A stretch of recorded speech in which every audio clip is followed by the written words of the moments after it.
Hello and Hello. Welcome to Wednesday's Take 5. We are still in North Wales on the edge of Snowdonia. We are on a bridge over the River Dyfi, D-Y-F-I today. We think we're saying that right. Oh yeah, it might be wrong, it might be right. We can't say any of the place names around here. So. And we are in 1 Timothy and chapter 4 today. Yes. Is that right? Yes, 1, Yes. 2, 3, 4. Chapter 4, yep. And of course Paul is writing to his true son in the faith, Yep. who is looking after this church in Ephesus. That's right. And at the beginning of this chapter, it starts off with, well, a few warnings really of what will happen in the end times, of how people will go away from their faith. Yeah, wander away. How they were discouraging sort of physical things, food and marriage, and I think it just says at the end of that sort of chunk at the beginning of Timothy as a reminder to us all that everything in God's word is true.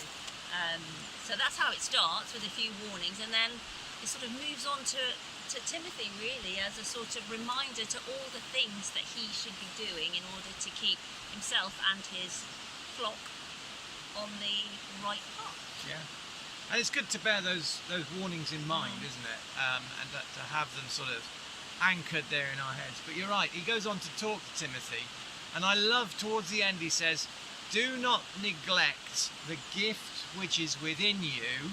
And he talks about it through the laying on of hands and prophetic speaking over him. But I think that's a key thing for all of us. Whatever our gifting is, that we don't neglect it. It's easy, especially if it goes wrong one time or something goes wrong. Or you're embarrassed, or it's really it doesn't easy. work out. No, To say, oh, I'm not going to do that again.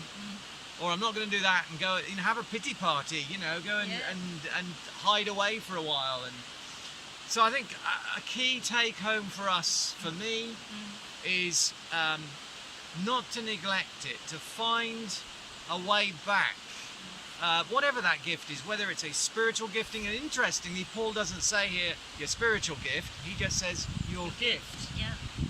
And for Timothy, it might have been the fact that he was leading the church, it might have been his pastoring, his preaching, his teaching. We don't know what Paul is actually talking about here. He doesn't specifically say, does he? No. He just says your gifts. And it might be that it's a spiritual gift, but it might be that it's a natural gift. Do you have a catering gift? Have you got a caring heart? Yeah. Do you love visiting people and going and encouraging them?